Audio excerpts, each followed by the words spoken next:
Terima kasih Pak Ketua, Bapak Ibu anggota Komisi 3 dan calon Hakim Agung yang saya muliakan. Pak Alimin adalah hakim, Pak ya. Sudah berapa tahun jadi hakim? 28 kurang lebih, Pak. Berkenan saya langsung aja Pak supaya ini 28 tahun. Kurang lebih, Pak, 28. Oke, 28 tahun sudah menjadi hakim. Saya tanya, selama 28 tahun itu pernah enggak menerima hadiah dari Langsung, Pak. langsung pernah tidak menerima hadiah? Di Maumere, Pak, pernah. Ayam sama telur, Pak. Menerima hadiah ayam. Ayam dari setelah putus, beberapa waktu kemudian, hampir 1 bulan, itu datang. Oke. Beri ayam dan telur. Itu Karena, kan maaf, saya boleh ini, Bapak, sedikit? Salah.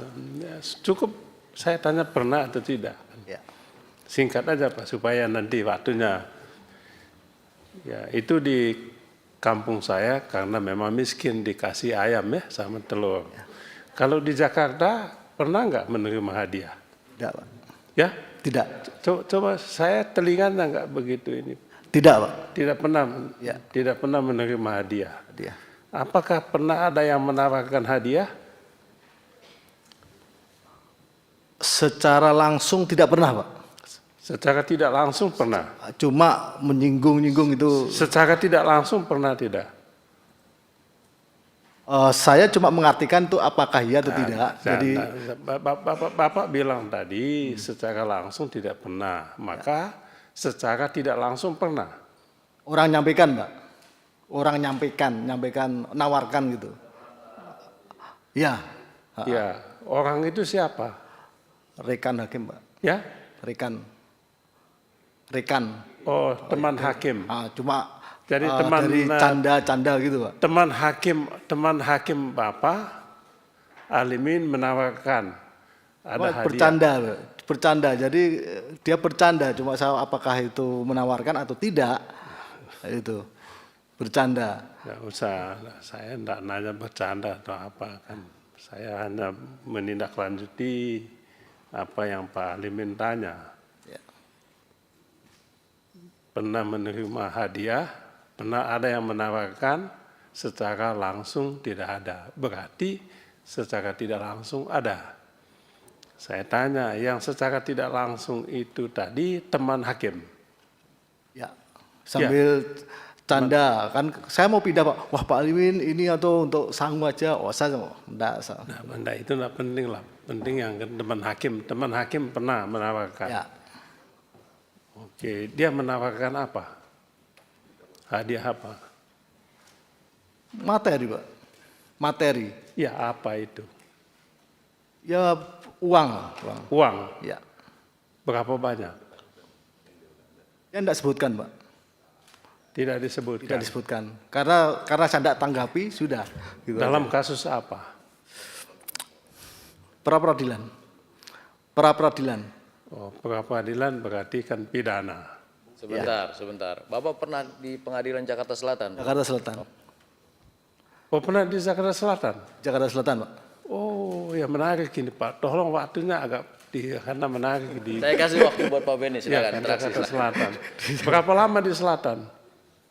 Kurang lebih 2,5 sampai 3 tahun, Pak. Oke, kurang lebih tahun berapa? Sebab saya bisa nangkap nanti, kasus ini. Tahun berapa?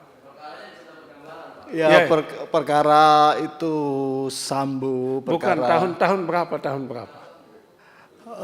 Perkara tahun, saya sudah 2 tahun itu di Kalimantan Selatan, berarti sebelum itu.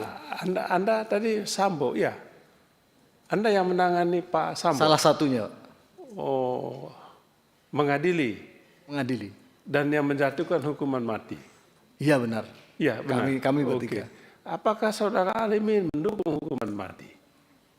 Undang-undang. Saya tidak tanya undang-undang. Ya. Apakah saudara mendukung hukuman mati?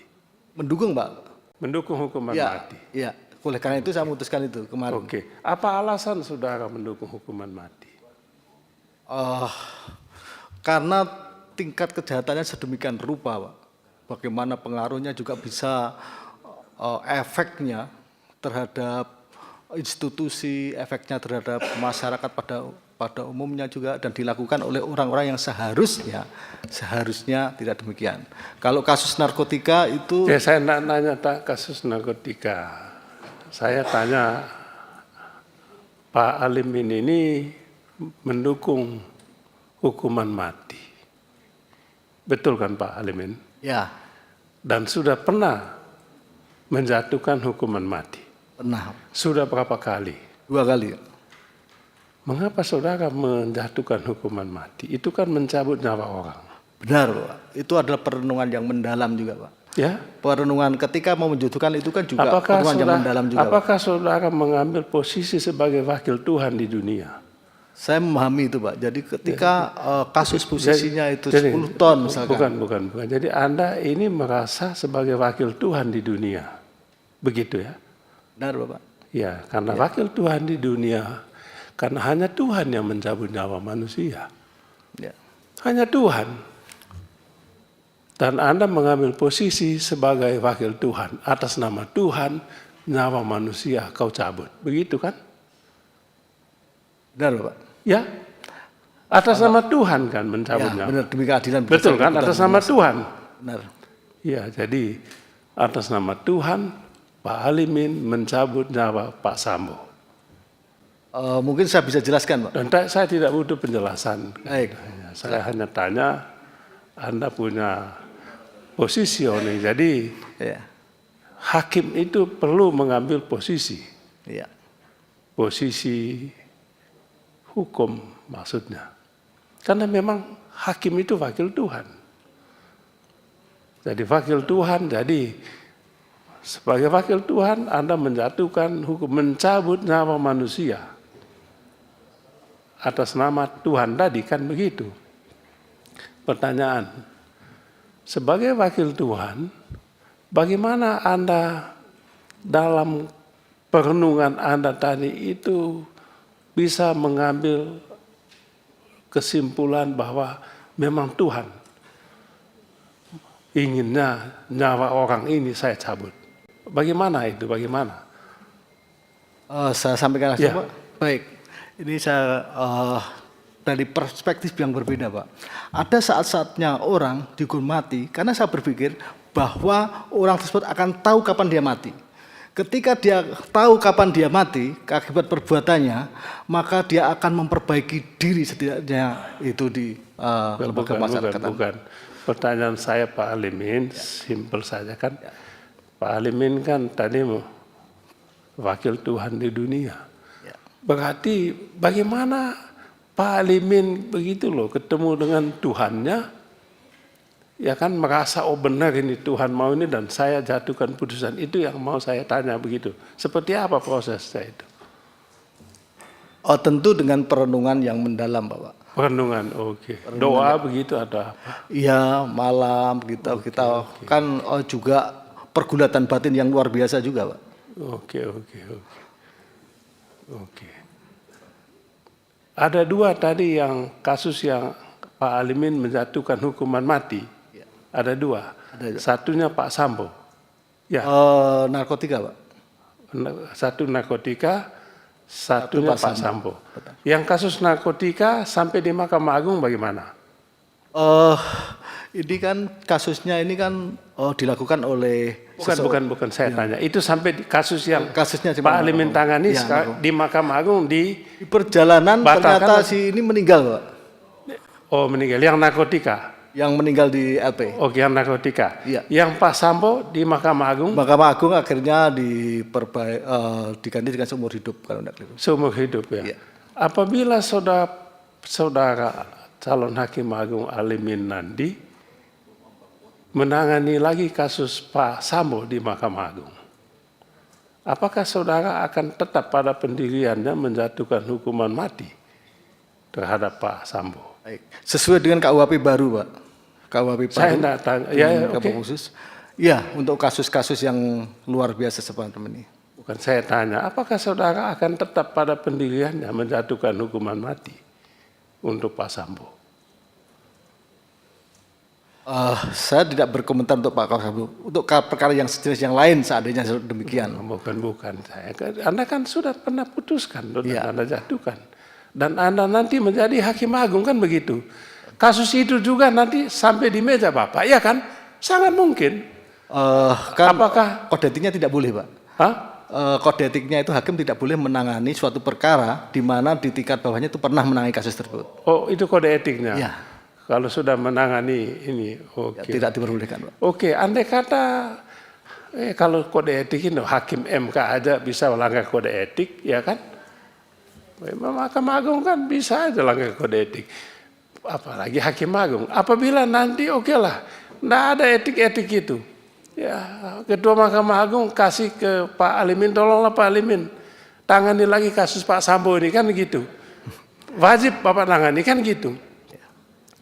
Kan tidak bisa Bapak bilang karena pelanggaran etik. kan? Mekanismenya harus Iya. menyampaikan, Pak. Ya, Mekanismenya harus menyampaikan. Justru kalau itu menangani malah kita itu putusannya bisa batal. kalau tetap Pak Alimin dipaksa oleh Ketua Mahkamah Agung untuk menangani kasus itu, Menolak, Bapak, dengan alasan memang tidak bisa kode etiknya. oke, Dan jadi alasan Pak Alimin akan menolak itu. ya, sesuai dengan kode etik tidak diperkenankan. Oke. Kalaupun tetap dipaksakan Pak Alimin menangani kasus itu, katakanlah tidak ada lagi hakim lain di sana, hanya Pak Alimin yang ada, ya kan? Bagaimana Pak Alimin memutuskannya? Konsekuensinya putusan itu menjadi batal, Pak, masalahnya. Tetap Konsekuensinya itu putusan itu harus jadi batal dan akhirnya harus ditunjuk oleh hakim lain yang tidak pernah menangani perkara itu. Oh, Konsekuensinya. karena itu lain, Pak Beni. bertentangan dengan kode etik, maka putusan yang Bapak berikan itu batal. Tapi dalam kasus Mahkamah Konstitusi kan tidak batal. Untuk Gimana itu Mahkamah kok? Konstitusi di luar ranah dari Mahkamah Konstitusi kami tidak bisa. Loh, iya, tapi kan dalam kasus di Mahkamah Konstitusi kan tidak batal putusannya, ya kan? Di Mahkamah Agung masa tidak boleh, ya? Oke, itu saja Pak. Terima kasih banyak Pak Alimin, luar Terima biasa. kasih. Mudah-mudahan Anda jadi hakim agung ya. Terima kasih, Pak. Terima kasih. Tuhan memberkati Anda. Ya. Terima kasih.